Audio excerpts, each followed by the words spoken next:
On that first day when Muad'Dib rode through the streets of Arrakeen with his family, some of the people along the way recalled the legends and the prophecy, and they ventured to shout, "Mahdi!" But their shout was more a question than a statement, for as yet they could only hope he was the one foretold as the Lisan al-Gaib, the voice from the outer world.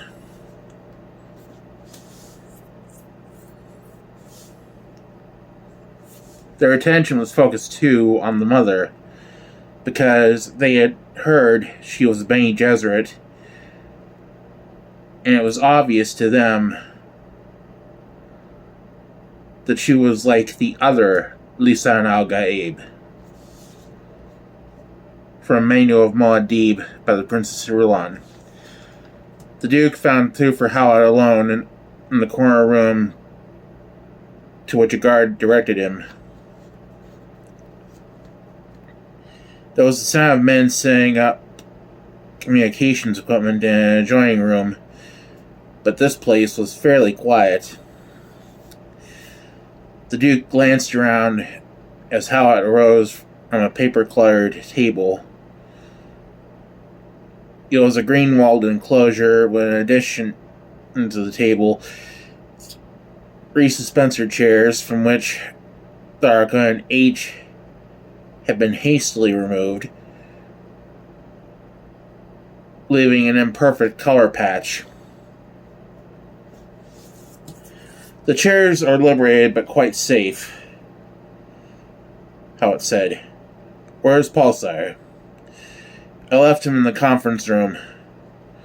I'm hoping he'll get some rest without me there to distract him."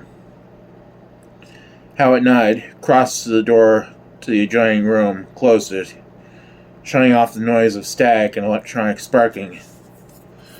"Thufir," Leo said, "the Imperial and Harkonnen stockpiles of spice attract my attention, my lord." The Duke pursed his lips. "Storehouses are susceptible to destruction."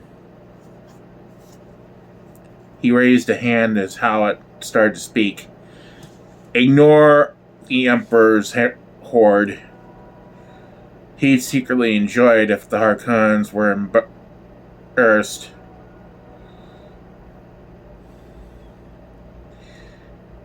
And can the Baron object if something is destroyed which he cannot openly admit that he has?"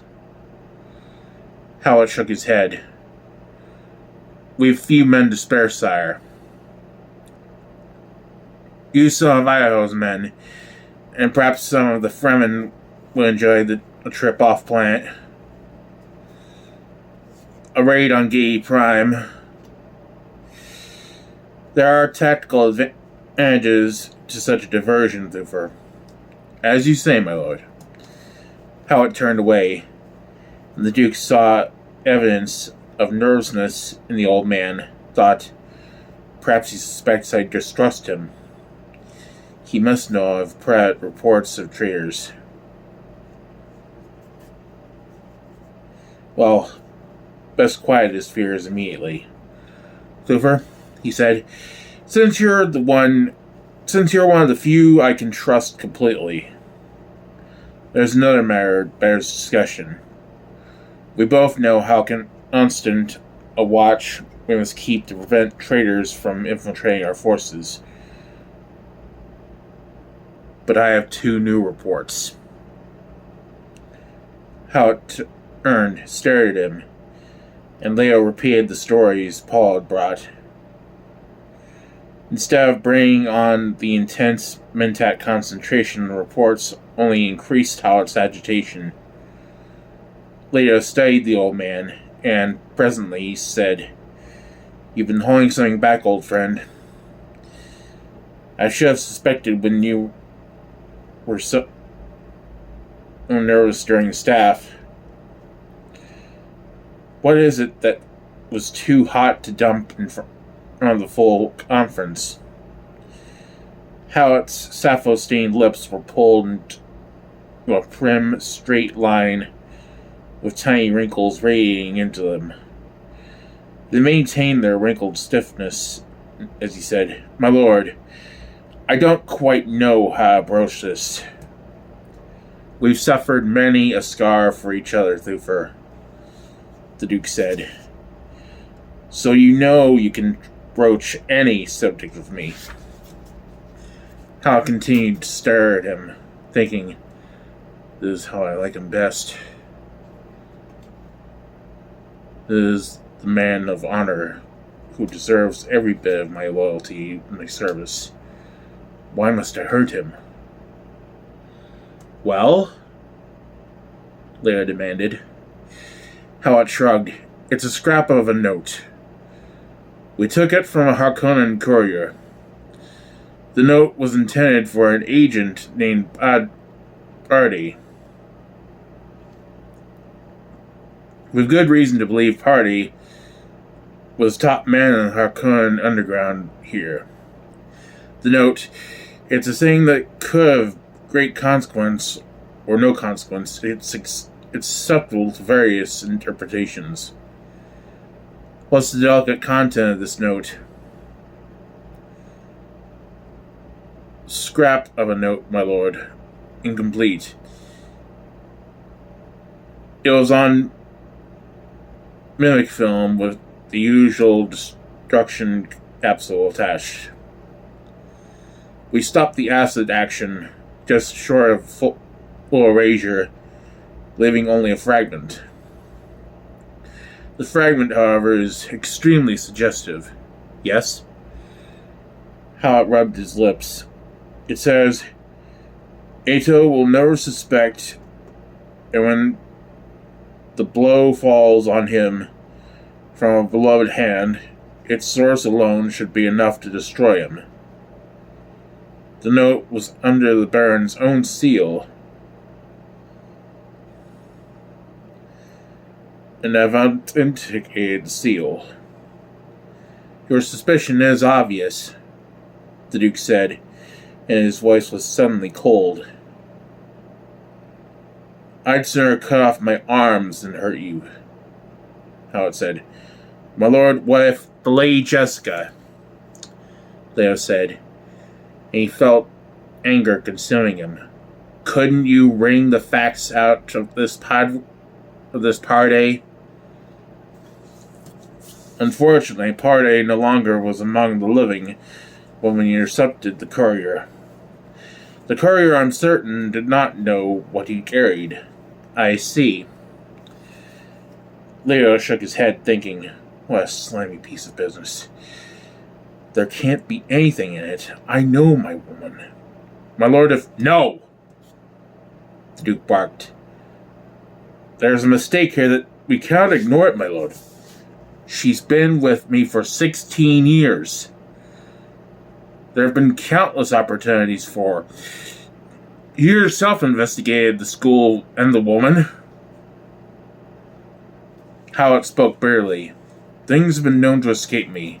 It's impossible, I tell you. The Harkonnens want to destroy the Atreides line, meaning Paul too. They've already tried once.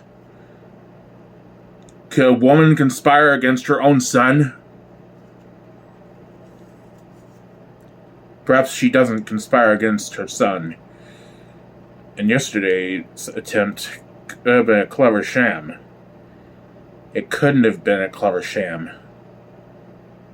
Sire, she isn't supposed to know her parentage. But what if she does know? What if she were an orphan, say, orphaned by an Atreides?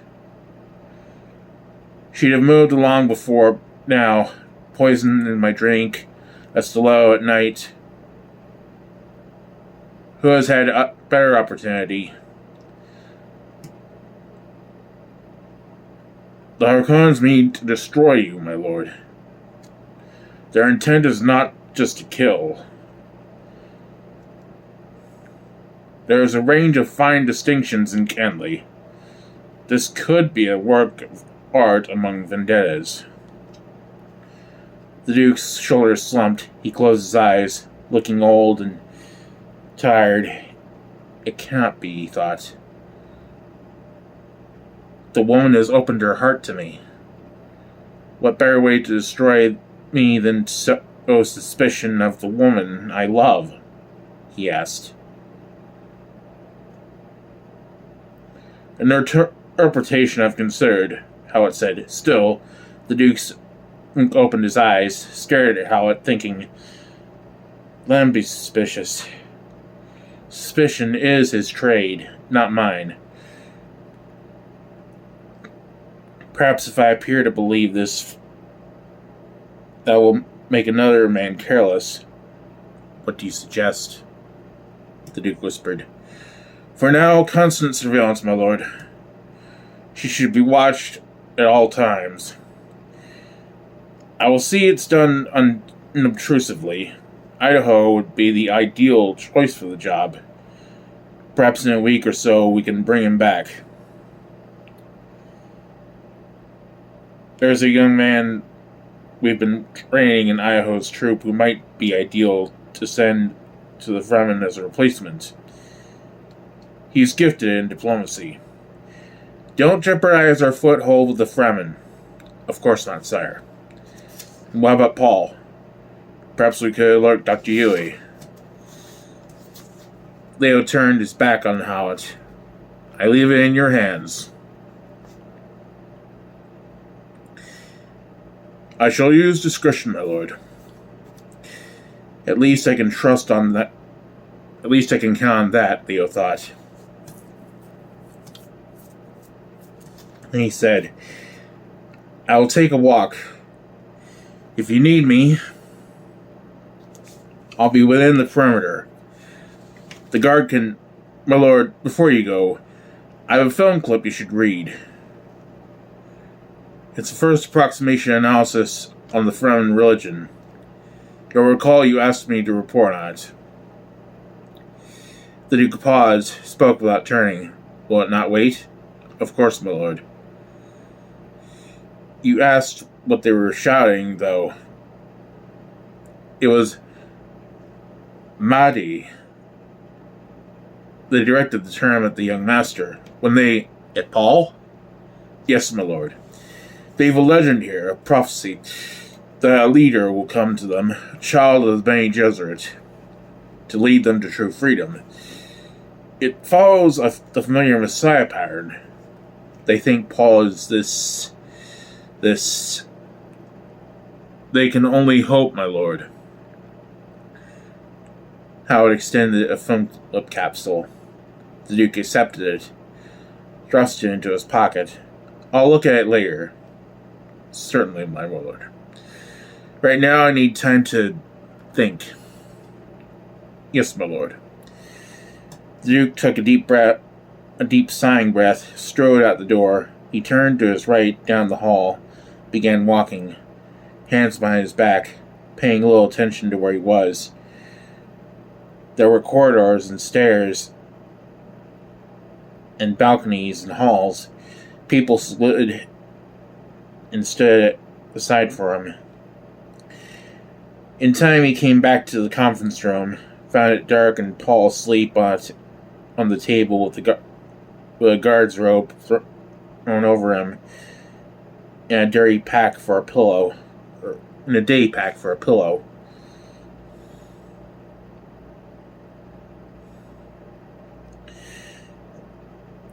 The Duke walked softly down the length of the room and onto the balcony overlooking the landing field.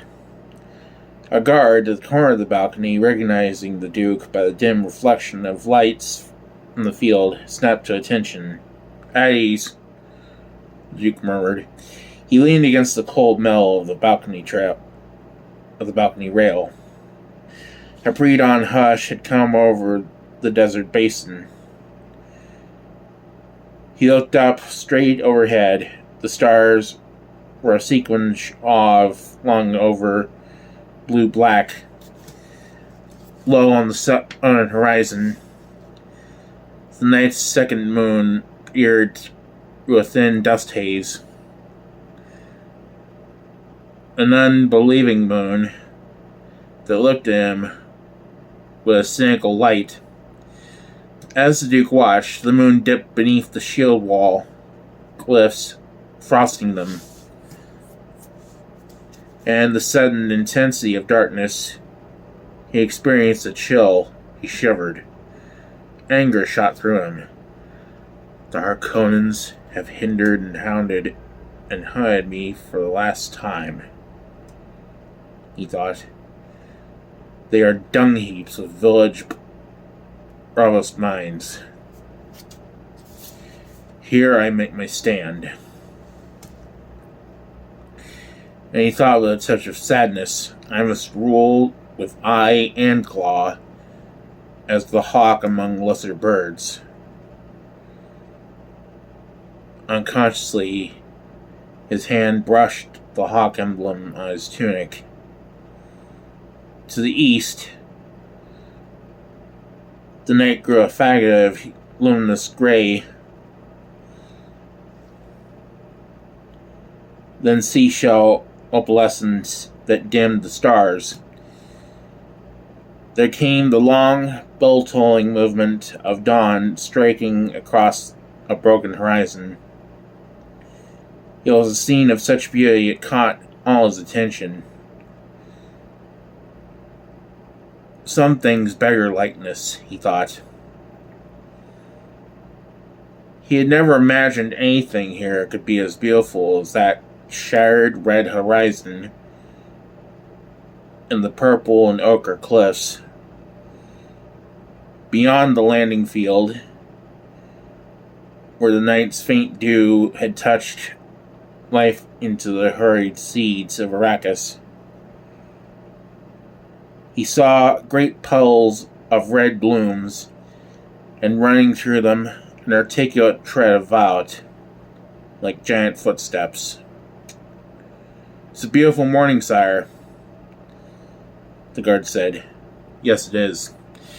The Duke nodded, thinking, perhaps this planet could grow on one. Perhaps it could become a good home for my son.